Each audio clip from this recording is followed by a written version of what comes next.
That's how you beat big time programs in the real games too. We got to capitalize on some of that. We got to continue to get better. I told you.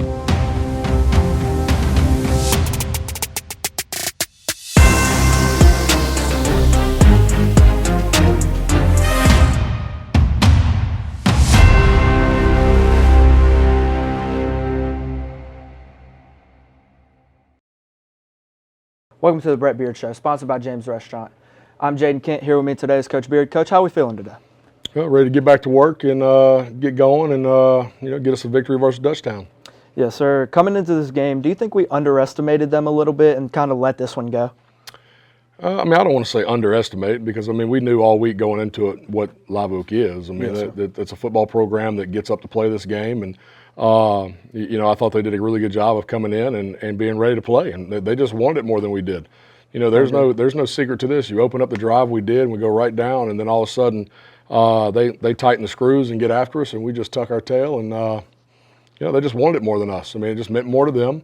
And that's really the thing that I'm more upset about. The loss is a loss. It's part of the game. Right. There's a winner and a loser. But, I'm a big competitor, so I want to see everybody's best. I want to see Live Oak's best versus Denham's best. And I thought Live Oak did a really good job that night, and I thought we didn't answer the bell.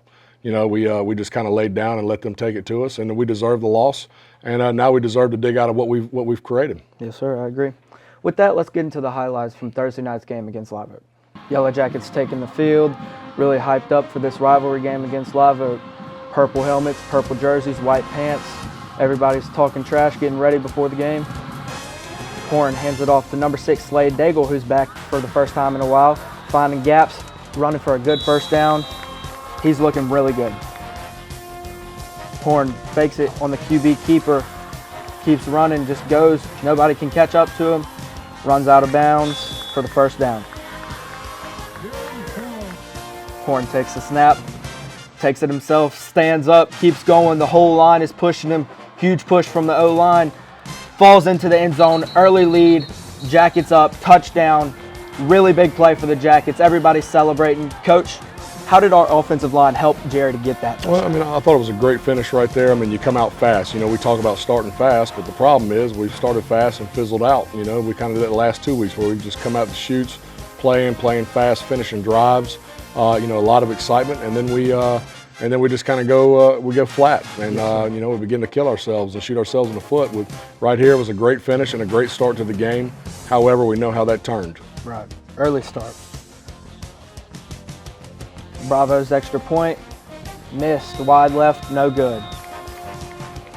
Eagles ball, number 12, quarterback drops back, sacked by DeVan Mack. Really big play, big celebration. Really exciting for the Jackets early on. Jackets ball, number 13, hands it off to Slade Daigle. Slade keeps going, he's fast, he's moving, runs out of bounds, and they slam him down for some reason. Horn takes the ball, hands it off to Daigle, smoked by number 46. Huge play for them, really big hit on Slade. He told me on the sideline he felt that. Horn drops back, tries to find someone, takes it himself, rolls out, tries to find Slade Daigle, just too quick right there, too close. Can't really catch that ball. Can't do much about that. Eagles, quarterback rolls out, tries to find someone, pass broken up by Ravius Williams. He does the same celebration on the sideline as he always does. Don't even have to pan to it. Jackets ball again, Horn drops back, tries to find someone right to the defender, number 21. Really big pick for them. 3, tries to get him out of bounds, but he just stays in bounds and kills our momentum. I think this is where it all went wrong. Coach, tell me what you think. Yeah, you're up a score right here. You're doing everything you can to get to 2 scores in a rivalry game, and we up and make a terrible decision and just throw it to them. Again, we're not throwing picks that are big-time plays for these other schools. We're hitting these guys in stride, and they're taking them to the house. It's unacceptable. It's a bad throw. It's a bad job. And because of it, you give them life and the momentum swings, and it's like they took it and we never could get it back. And hats off to Live Oak for getting after us, because I hope it woke you up and I hope it woke us up to where we play a little better football and do what we're capable of doing. So hats off to them, and I hope they start playing a lot better as well and get some wins here now. Yes, sir, I agree. Second quarter, number 9, Jerry Horn back to pass. sacked by a whole bunch of Eagles. Everybody's right there, it seems. Ball near midfield, 4th down. Jackets going for it. On the keeper, Horn sneaks, gets the first down, gets his helmet knocked off, so he has to come out the game. But that's a really exciting first down on the Jackets, 4th down conversion. Number 13 hands it off to number 5, Brenton Paul, making people miss, going in the gap, fumbles on the play, recovered by Live Oak. Huge momentum killer for us, really big for them. Coach. Yeah, I mean, again, we have to go for it on short right there. Screen pass to number 20 something, tackled by number 31, James Gaspard. Wildcat formation, number 6, tries to go, tackled by someone out there, can't really see who. Decided to take 3, up, good. Eagles lead 10-6 over the Jackets.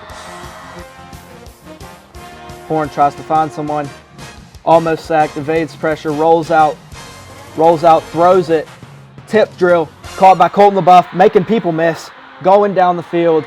This play was called back by a flag, though. Illegal forward pass. Jerry just was in front of the line. Can't really help that.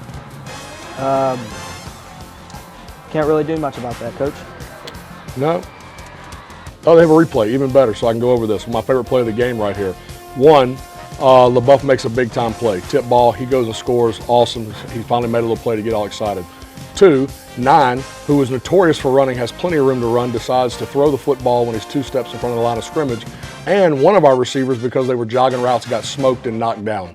It was the perfect play and sums up our night perfectly right there with the miscues and the laziness and everything that took place right there.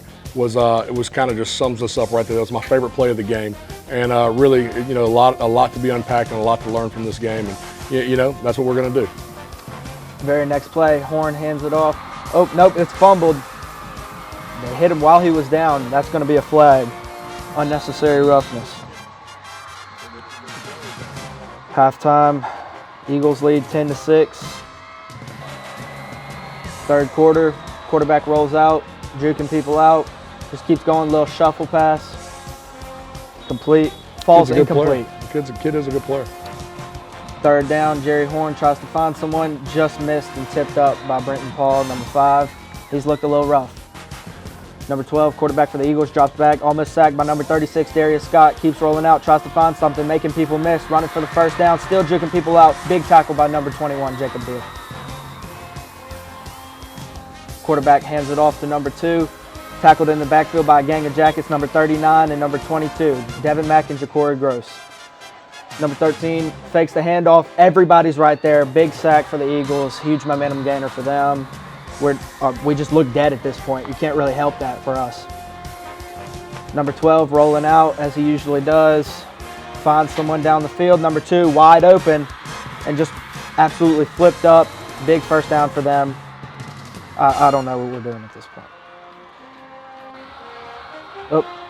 Can't really see the start of this play. Just someone down. Tackled by number 36, Darius Scott. Live Oak decides to take 3. Up, deep, and good. Still leading. 13-6 with 11:55 left to go in the 4th. Jerry Horn rolls out, tries to make something happen. Caught by number 4, Tylen Haynes. Jerry Horn drops back. Tipped up, almost picked off. Eagles ball, quarterback fakes the handoff, tries to make something happen, launches deep, caught by number 0. Really good catch. I was impressed by that. Pass interference also, but they declined the penalty. Number 12 drops back, scrambles, tries to make something happen, makes people miss. He really seems to be good at that. Tackled by number 31, James Gaspard. 12 hands it off to number 2, who's making people miss, flipping over people, stays up. First down for the Live Oak Eagles. 12 passes it for the screen route. He just keeps going up, keeps cutting up, making people miss. Touchdown, Live Oak, 19-6. Coach, that killed us. I mean, we were already struggling at that point. I mean, you know, they just flat out wanted it more. And again, you gave a team life. You know, one day we're going to learn that when you give momentum and life to everybody else, they're going to make plays because they're able to play very fast and play very freely. and here we are now on skates, and the pressure's kind of cranked down on you because we've created a situation that didn't need to be done. And that's part of the game. It's part of the momentum game, and making plays when it's time to make plays. And they did it again for the second year in a row. They made plays and we did not. It's very simple. Yes, sir, I agree.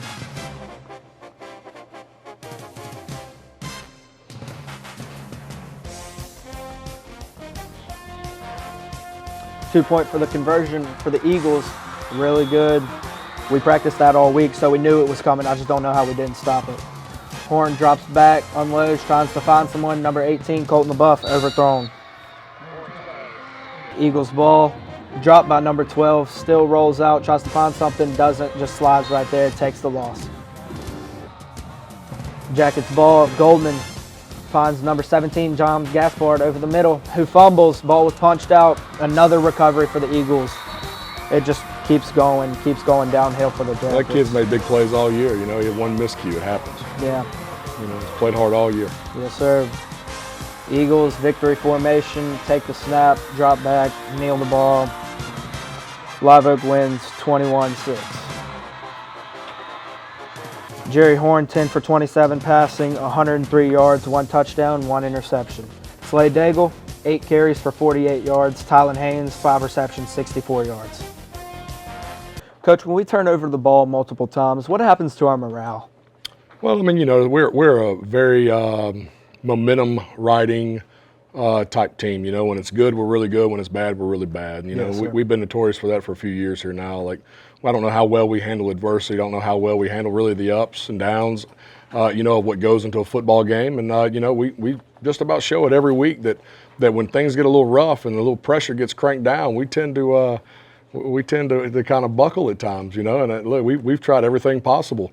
You know, it just comes down to you know, a little pride in that last name and a little pride in that DS and getting the job done. I mean, it's really a lot of our situations that are bad are created by ourselves. I mean, it's not anything that's abnormal, and it's not anything that's not part of the game. So I mean, it just comes down to you know, you give people life, you give people momentum, and you can't handle it, and they get after you. Yes, sir. Our defense held strong for majority of the game, but our offense looks like they quit after the third drive. What happened? Well, I mean, I think you're looking at two sides of the ball right now. I mean, you know, if I'm a defensive guy, I'm pretty frustrated right now. I mean, you're giving the offense every opportunity to get the job done. Right. You know, we got to get to 2 scores. We can't just have one drive and be satisfied and, you know, put it all on the defense. You know, defense is out there on on the field a lot of plays, a lot of time. That's going to catch up to you. We've seen that. You know, in our losses, our offense has been really bad, and our defense has been on the field a long time and has really bowed up. I mean, again, there was nothing special that took place Friday night. It was just our offense was that bad. Yes, sir. Let's put that in the rearview mirror. You said this morning during meetings you've never had a team that played really, really good at Dutchtown. What do you think is expected going from our guys this week? Well, yeah, you know, we're very mental right now. Like, I think if we play our physical side of our game and we execute our job, I think we're a good football team. But mentally, you know, we're a roller coaster ride. We're very up and very down. And you know, some of that's on me and coaching. You know, maybe we need to do a better job getting you comfortable.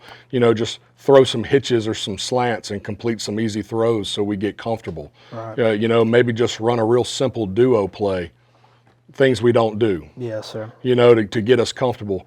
You know, we just got to accept ownership. You know, it's time to accept responsibility, and it's time to own up. And you know, rinse due, babe.